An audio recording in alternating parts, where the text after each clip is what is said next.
Hello everyone, this is Dr. Gobind Garg. In this video, we will discuss about pharmacokinetics portion distribution. Yeah. So the aim of this video lectures is to tell you about the concept of volume of distribution, what are the various factors affecting VD, the salient features or important points regarding plasma protein binding, and lastly loading dose and maintenance dose. Okay, so we'll start our lecture. In the previous lecture, we talked about absorption. So after absorption, the drug has come to blood. So this is systemic circulation. The drug has already come to blood. Now what happened to the drug? Whether it stay in the blood or it go to different organs like liver, kidney, heart, brain. So drug may stay in the blood and drug may enter different tissues. So if it is going to different tissues, that is called as distribution. The name itself tells distribution means after the drug has come to blood, how much drug goes into tissues. If more drug is going, more distribution, less drug is going, less distribution. Okay? Now suppose we give 100 molecules of a drug by oral route. Out of that, the drug has 50% bioavailability. So 50 molecules have reached the systemic circulation.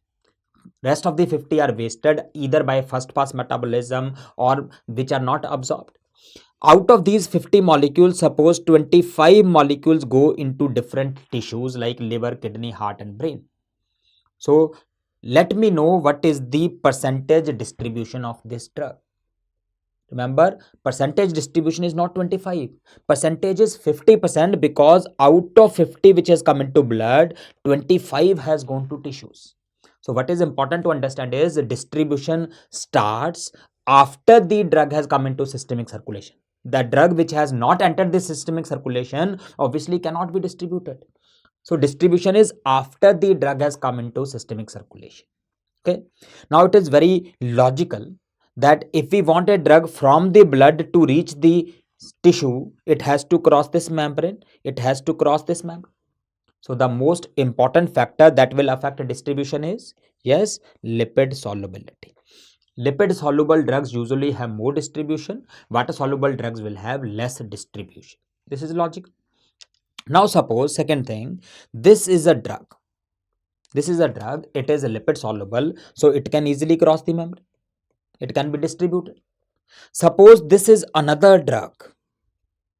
This is also lipid soluble. Can it cross the membranes?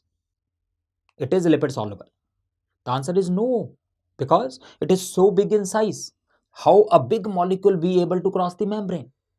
So big molecules do not cross the membrane. But when we were talking about absorption, at that time we did not talk about size. But now we are saying that big molecules cannot cross the membrane. Was the drug smaller earlier and now it has become bigger? Obviously, this does not happen. So why we are talking about size here is, this is not a drug now. This is a protein present in plasma. And the drug may bind to proteins present in plasma. So this property is known as plasma protein binding. So if a drug bind to proteins in the plasma, the drug do not behave like a small molecule. It is behaving like a big molecule. And we know big molecule cannot cross the membranes. So it will stay in plasma. So when it is not able to cross the membrane, what will happen to distribution? Yes, it will decrease. So more plasma protein binding means less distribution. Okay. So we'll discuss more importance of plasma protein binding little while later. Okay. The third important factor affecting the distribution is presence of barriers like blood-brain barrier. So if you talk about, suppose this is our brain, this is blood. Brain is bounded all around by a barrier known as blood-brain barrier. This is blood-brain barrier. So we want a drug from the blood to go to the brain, it need to cross this barrier. So if a drug can cross this barrier, it will enter the brain, means it will have more distribution. If a drug cannot cross the barrier, it will have less distribution. So obviously the drugs which can cross the blood-brain barrier will have more distribution. But the question is, if you see some places like this is a part of the brain. If you see this, it is a part of the brain. So if we want a drug from the blood to go to this part of the brain, do it need to cross the barrier? Do it need to cross the barrier? The answer is no. So in the brain, there are certain places where blood-brain barrier is absent. And such places are known as circumventricular organs. Circumventricular organs. So these are the areas in the brain which are devoid of blood-brain barrier. So from the name you can remember circumvent. Circumvent means avoid. These avoid the barrier. So any substance can reach these places even if they do not cross the blood-brain barrier. Okay. So you need to remember the important circumventricular organs where blood-brain barrier is absent. So these organs are area postrema, posterior pituitary,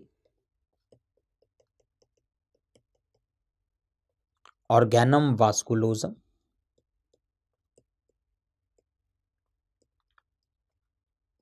lamina terminalis, and chemoreceptor trigger zone. Chemoreceptor trigger zone, also called as CTZ. So these are important to remember because in the anatomy MCQs asked about these areas. But in pharmacology, you need to remember only one, that is CTZ, chemoreceptor trigger zone. And when this is stimulated, what happens? Yes, it is involved in causing vomiting. And you can see that CTZ is this place. That means it is outside the blood-brain barrier. That means any drug can reach this area even if it do not cross the blood-brain barrier. So that means almost any drug can cause vomiting. That's why in the Viva exams, whenever the examiner asks you, tell me the side effect of this drug, we always start with nausea, vomiting. Because CTZ is outside the blood-brain barrier and any drug can reach this area to cause vomiting. Had CTZ been present here, then we would have been remembering that these 5 drugs cause vomiting. But we now do not remember. We know almost any drug can cause vomiting. But for Viva exams, you need to remember one very important thing. In the exam, they ask, what is the side effect of metoclopramide? And if you start saying nausea, vomiting, the examiner will quote you. Because anti-emetic drugs, they are used to treat vomiting. So remember, anti-emetic drugs obviously do not cause vomiting. But for MCQ purpose, you need to remember one very important group of drugs called as antipsychotic drugs. Antipsychotic drugs like haloperidol. Haloperidol-like drugs also have anti-emetic properties. So in the CNS, we will discuss haloperidol have more than 30-40 side effects. We will discuss many of them. In the exam, question is asked, all of the following are side effects of haloperidol except. And the first option given is vomiting. We never look at that. We think that vomiting is caused by every drug, this will also cause. But that is the answer. So haloperidol-like drugs are used to treat vomiting. They do not cause vomiting. Okay? So remember, anti-emetic and antipsychotics do not cause vomiting. Okay? So this is one barrier, blood-brain barrier. Then we have another similar barrier called as blood-placental barrier. So obviously, if a drug crosses blood-placental barrier, it can reach the baby. And if a drug causes malformation in the baby, that effect is known as teratogenicity. And the drug is known as teratogenic drug. So it is logical that a teratogenic drug is contraindicated in pregnancy, like thalidomide. Thalidomide is a drug which was used in 1950s, 1960s in European countries like Germany. This was used for treatment of morning sickness, the vomiting of early pregnancy, and it was highly effective. When the female took thalidomide, vomiting subsided. So thalidomide was used for treatment of morning sickness. After using thalidomide for few years, it was noted that lot of babies were born with a malformation called as phocomelia. Phocomelia. Phoco means absent. Melia means long bones. So lot of babies were born in which there were no development of long bones, like there was no development of humerus radius ulna. Hand were directly attached to shoulder. Similarly, there was no development of femur, tibia, fibula. Feet were directly attached to pelvis. So when the hand are attached to shoulder, feet are attached to pelvis, the baby will look like a fish. So that is known as C limbs. Then lot of investigations were made.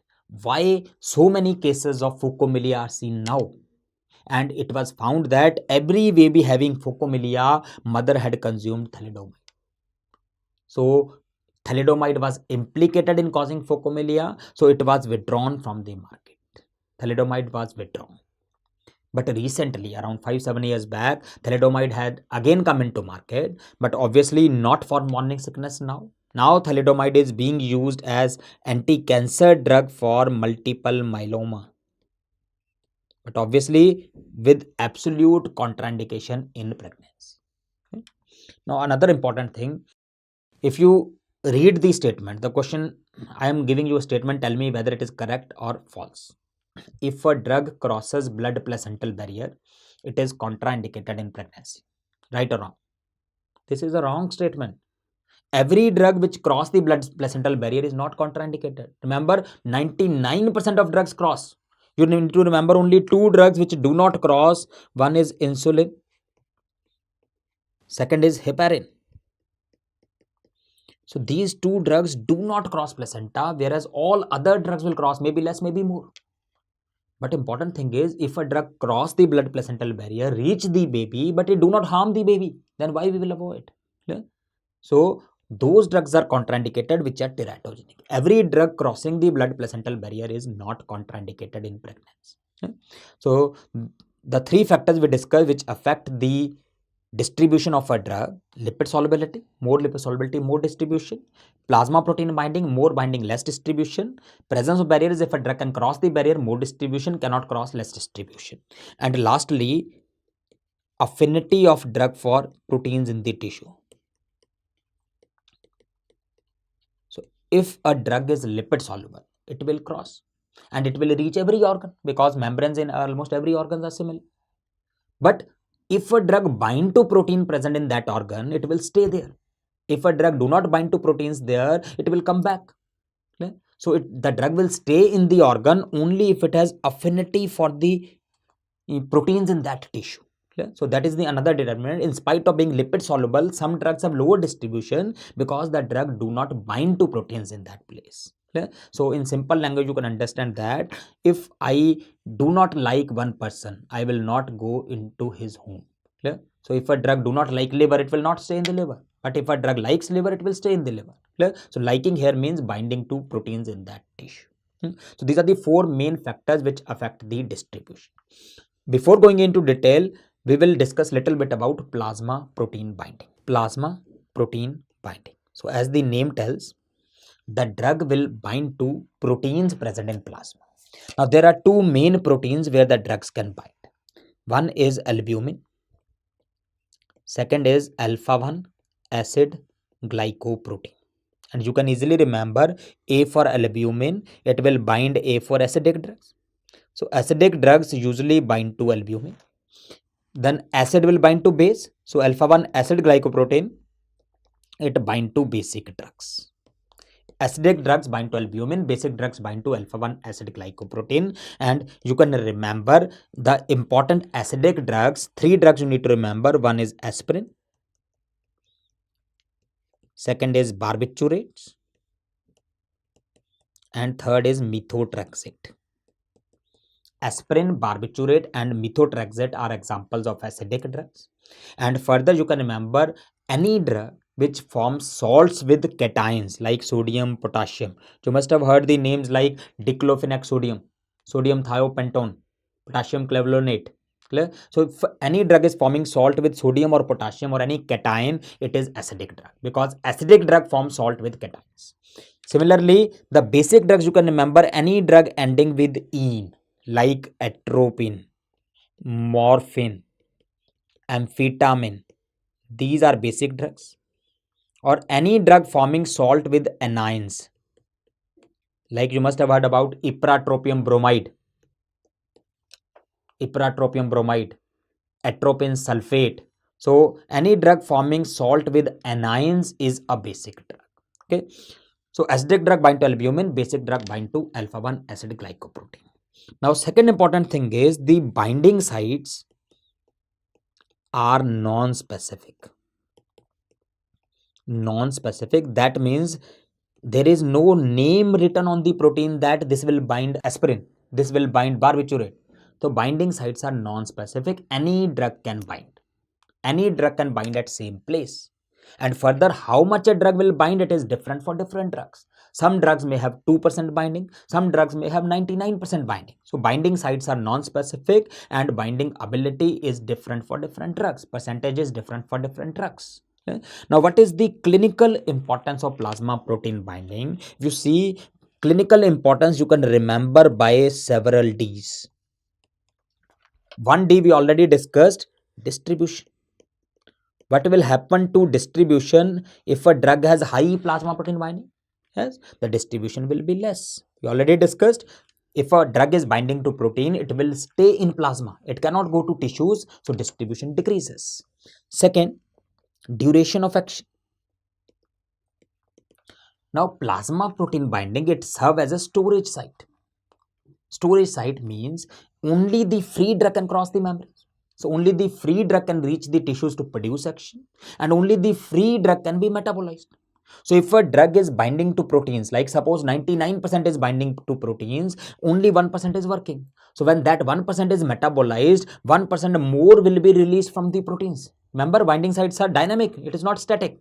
So 1% will be released, they will become free, they will again produce the action. Again that is metabolized, 1% more will be released. So it acts as a storage site, so action will continue for a long time. So if a drug has high plasma protein binding, usually the duration of action is more. Okay. Third important D is displacement. Now, what do we mean by displacement is, suppose this is albumin and albumin is binding warfarin. Drug is binding to this protein. Suppose warfarin has 99% plasma protein binding. That means out of 100 molecules of warfarin in the blood, out of 100 molecules, 99 are binding to proteins, only one is free. So this free molecule enter the tissues and produce the action. So one molecule is producing the action. So we will give dose in such a manner that we get the sufficient free concentration. Yeah. Now one molecule is producing the action, we are happy. Now this person develops some infection, and for treatment of that infection, we give another drug called as sulfonamides. Now sulfonamides also have high plasma protein bind, and sulfonamides are also acidic. So they also bind to albumin. So now there is fight, there is competition between warfarin and sulfonamide. Suppose at most of the places warfarin wins the fight, but suppose only at one place sulfonamide wins the fight. So wherever sulfonamide bind, the warfarin will become free. So one molecule of warfarin was already free, now one more has become free. Only one has become free, but the action become double. Because earlier one was free, now two are free, so that can lead to toxicity. Yeah? So this type of reaction is called as displacement reaction. If we give two drugs, both have high plasma protein binding and both bind to same protein, so then there will be competition between the two, and one drug may displace the other drug, and the drug which is displaced can become toxic. Clear? So these are displacement interactions that can occur. Then number 4 is dialysis. If a drug has high plasma protein binding, what does it mean? It will bind to proteins. And when we do dialysis, do we filter proteins in dialysis? The answer is no. Because if we filter proteins in dialysis, after dialysis, every person will develop hypoalbuminemia because proteins are filtered. But obviously this does not happen. So in dialysis, we do not filter proteins. And if 99% drug is binding to proteins, even after dialysis, it will remain in the blood. So there will be no use. So if a drug has high plasma protein binding, dialysis will be ineffective. Dialysis is not effective. So dialysis will be effective only for those drugs which are not protein bound. Okay. But important thing to understand here is, the drug must be present in plasma, but it should be free. Only then the dialysis will be effective. So dialysis will not be effective. One we already discussed, if a drug has high plasma protein binding, dialysis will not be effective. But second thing, high plasma protein binding mostly decrease the distribution of a drug. If the distribution of a drug is high, if a distribution of a drug is high, the drug is present in the tissues, distribution is high, volume of distribution is high, the drug is present in the tissues, less is present in the plasma. Even if we do dialysis, we are not able to filter much. So important thing for dialysis to be effective, volume of distribution should be low, but the reason should be other than high plasma protein binding. So dialysis will be effective only for those drugs which have low volume of distribution as well as low plasma protein binding. Okay, so for MCQ purpose, dialysis is commonly done for three important drugs known as MLA. You can remember there is an area in our area, was an MLA who has kidney problem and who was undergoing dialysis. So MLA, dialysis is done for MLA. It is methanol, lithium and aspirin. Dialysis is effective in methanol poisoning, lithium poisoning and aspirin poisoning. But dialysis is not effective, you can remember, avoid dialysis. Dialysis is not effective for amphetamine. Amphetamine poisoning, dialysis is not effective. Verapamil. O for opioid poisoning as well as organophosphate poisoning. I for imipramine. Imipramine means tricyclic antidepressant group of drugs. D for digoxin poisoning, and D for diazepam. Diazepam means most of the benzodiazepine poisonings. So dialysis is not effective in these drugs poisonings. Avoid dialysis. But dialysis is effective for MLA. Methanol, lithium and aspirin poisoning, dialysis is effective. Yeah? So this is D for dialysis. Then lastly, fifth D is D for disease. Like a person has developed nephrotic syndrome. So what happened in nephrotic syndrome? There is loss of albumin in the urine. So if we give a drug which bind to albumin and drug has 99% plasma protein binding, that means 99% of protein drug bind to albumin. But this person do not have sufficient albumin in the blood because albumin is lost in the urine. So the same drug will become more free because enough albumin is not there. So we have to reduce the dose of such drugs in hypoalbuminemia. Because in case of albuminuria or drug which is albumin is excreted in the urine, in such diseases we have to adjust the dose of drugs which have high plasma protein binding.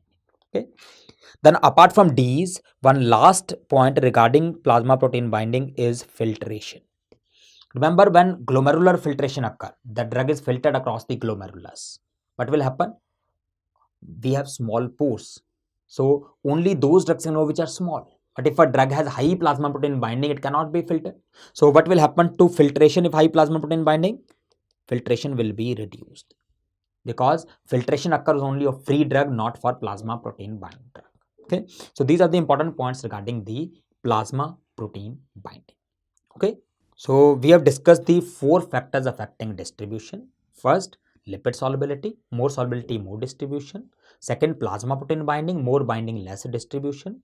Third, barriers, if a drug can cross, more distribution. And fourth, affinity for tissues, if it is more distribution. Okay. Now we'll move to the important concept, how to measure distribution. The parameter for measuring the distribution is called as volume of distribution. Volume of distribution, it is written as VD. The simple formula of volume of distribution is amount of drug given divided by plasma concentration obtained. This plasma concentration which we obtain is known as C0. C0. So basically we will give any fixed dose of a drug. Suppose 100 milligram of drug we have given. And then we will measure the plasma concentration and plot a graph. Plasma concentration time graph we will obtain. Every half an hour we are measuring. Suppose initially the concentration was this, then the concentration will keep on decreasing. So this is the graph we obtain. So which plasma concentration we will take is, we will extrapolate this. So this graph which is coming here, we will extrapolate this. So this is known as C0. So basically the first time we have measured the plasma concentration is at half an hour, 30 minutes. But in that 30 minute also some drug must have been removed from the body. Clear? So we are extrapolating this. So the first concentration we will take, it will be slightly higher than that, C0. Okay. So we take the amount of drug given, divide it by plasma concentration, and that formula is called as volume of distribution. Okay. Now to understand this concept, suppose we take a beaker which contains 5 liter of water. This beaker contains 5 liter of water. We assume that this beaker is our body. Our body contains 5 liter of blood. This contains 5 liter of water. Now we dissolve 100 molecules of drug in this beaker. So that will be equivalent to giving 100 molecules of a drug to a person who have 5 liter of blood. So if we measure the concentration of drug in water, we can say that is plasma concentration. So what will be the plasma concentration here? It will be 100 divided by 5. That means 20 molecules, or we can say if it is in the milligram, we have 20 milligram per liter. Okay. Now if we calculate the volume of distribution, it is amount given is 100 milligram divided by plasma concentration obtained, that is 20. So it will come out to be 5 liter. So obviously this will happen. First we have divided by a certain parameter, then we redivide by same. So obviously it will come out to be 5 liter. But this does not happen in the body. This is happening only when there is no distribution. All 100% of drug is staying in plasma. Now taking the second example, we have again a beaker, 5 liter water in that beaker. But the water in this beaker is not clean now. This contain organisms like fish, tadpole, frog, sometimes crocodile. In 5 liter of water, crocodile comes only in pharmacology. Now suppose we give 100 milligram of the drug again, dissolve in this beaker. But out of the 100 milligram, 50 milligram is eaten by these organs. So these organisms are nothing but organs in the body. That all the drug will not stay in plasma. Some of it will go to tissues also, liver, kidney, heart, brain. So 50% has gone to tissues. So how much will stay in the water? 50. So what will be the plasma concentration? 50 milligram is dissolved in 5 liter. So it will be 10 milligram per liter. So if we calculate the volume of distribution, it will be amount given, that is 100 again, divided by plasma concentration now, which is 10. So it comes out to be 10 liter. Clear? So in this example, the volume of distribution comes out to be 10 liter. So we saw that when there was no distribution, it is 5 liter. When the 50% of drug has gone to tissues, it has become 10 liter. Now to confirm this, we'll take third example, another beaker, again containing 5 liter of water. But now this contain a crocodile. That means an organ which can eat large amount of the drug. So if we dissolve 100 milligram drug in this water, 90 milligram is eaten by this. So 90% distribution. So how much stay in the plasma? Only 10 milligram. So what will be the plasma concentration? 10 milligram is dissolved in 5 liter. So it will come as 2 milligram per liter. So if we calculate the VD, it will be amount given, that is 100, divided by plasma concentration, that is 2. So it comes out to be 50 liter. Yeah? So it confirms that we are going in the right direction. Means if there is no distribution, VD is 5 liter. If there is 50% distribution, VD is 10 liter. If there is 90% distribution, the VD is 50 liter. So more VD means more distribution. So volume of distribution simply represents distribution of a drug. Okay, but what is the meaning of this? Like plasma concentration here is volume of distribution here is 5 liter, plasma concentration 20 milligram per liter. Here it is 10 liter, here it is 50 liter. So plasma concentration is changing.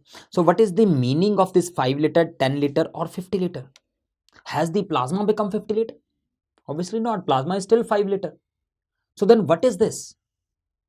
What is the volume of distribution is? It is actually a hypothetical volume. It is not a true volume. It is a hypothetical volume in which the drug appear to be dissolved. Now, we'll try to understand this in simple manner, but we can measure only the plasma concentration. And what plasma concentration in the first example, it is 20 milligram per liter. Okay. And how much drug we have given? We have given 100 milligram. So if 1 liter is containing 20 milligram, so how many liters are required to accommodate 100 milligram? So obviously that is 5 liter. So that is the volume of distribution. In second example, the plasma concentration is 10 milligram per liter. That means 1 liter can accommodate 10 milligram. So how many liters are required to accommodate 100 milligram? So that is 10 liter. Third example, plasma concentration is 2 milligram per liter. That means 1 liter contains 2 milligram. So how many liters are required to accommodate 100 milligram? So that is 50 liters. So what is VD is? It is hypothetical volume of plasma which is required to accommodate all the drug. Whatever drug we are given, has the distribution been uniform? That means if all the drug would have stayed in the plasma, how much plasma is required to accommodate that?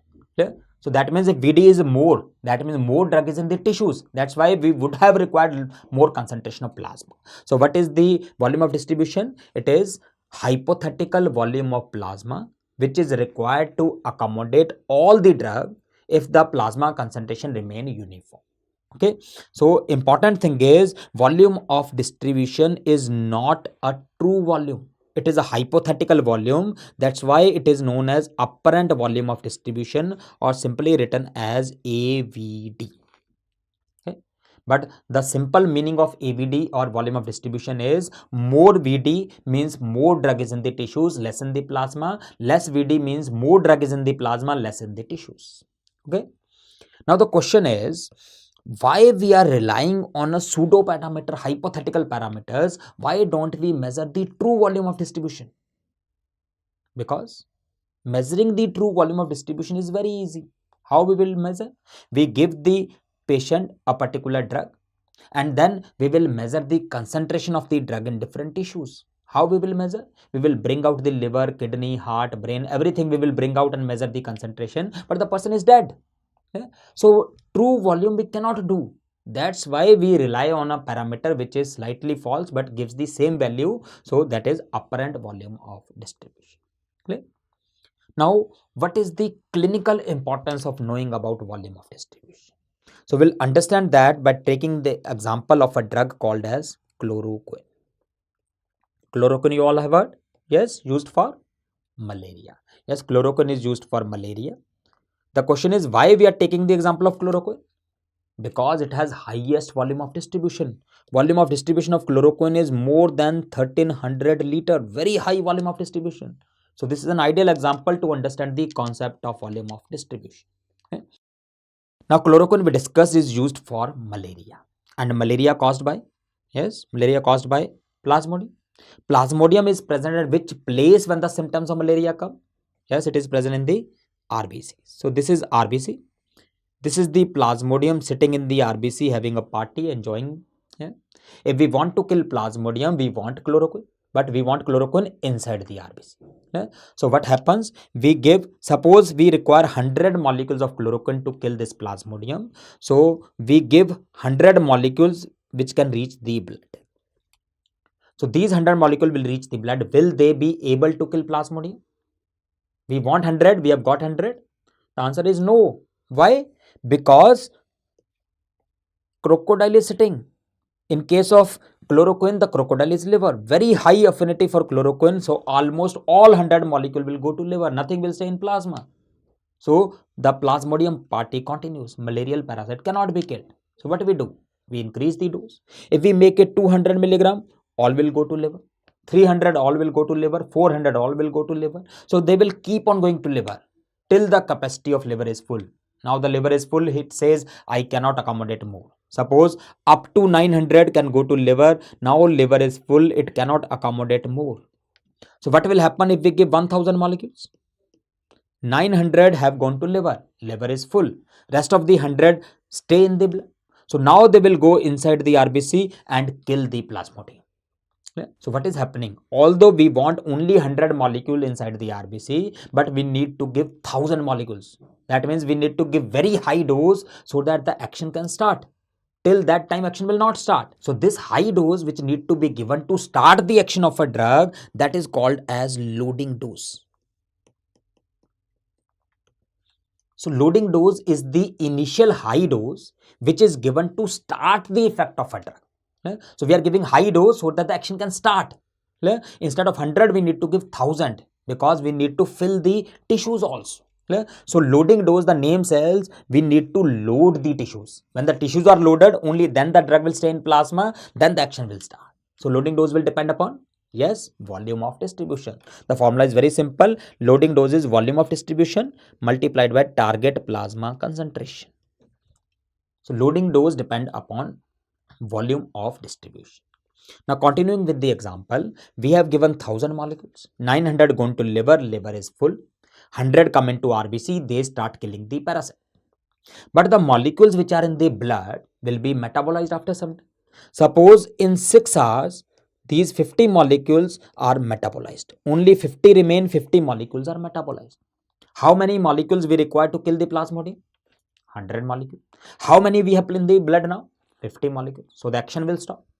So to maintain the action of a drug, we need to give the dose again, that is known as maintenance dose. So remember, loading dose is to start the action, but maintenance dose is to maintain the action. The question is, do we need to repeat this 900? The answer is no, because the liver is already full. So we do not need to repeat this. So maintenance dose will be that which is to replace whatever is metabolized. So you can remember M for maintenance, M for metabolism. So we need to replace whatever is broken. And we will discuss later on that metabolism is measured by another parameter called as clearance. So the formula of maintenance dose is clearance multiplied by target plasma concentration. So remember, loading dose is dependent upon VD and maintenance dose is dependent upon clearance. Is it clear?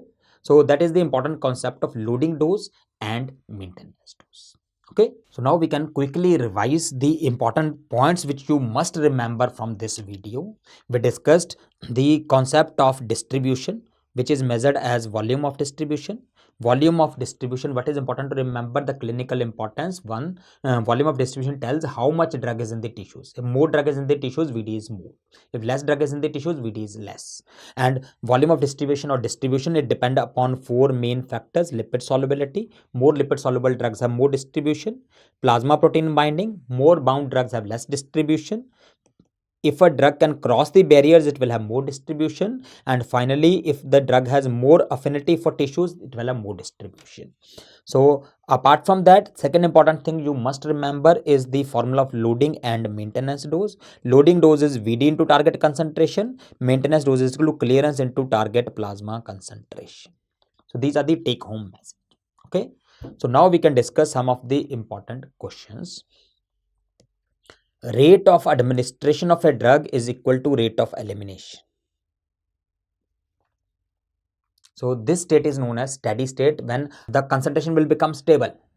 We are continuously giving a drug, but whatever we give, same is eliminated. So the level will remain same. Okay. How will you calculate the dosing rate of a drug to maintain steady state concentration? So the simple question is, they want to know the maintenance dose of a drug. Maintain means maintenance dose, and we just discussed the formula of maintenance dose. It is clearance multiplied by target plasma concentration. Maintenance dose rate is clearance multiplied by target plasma concentration. Okay. Another question, anionic and slightly acidic drugs, they usually bind to. We remember easily, A for acidic, A for albumin. Acidic drugs bind to albumin. Basic drug bind to alpha-1 acid glycoprotein. Okay.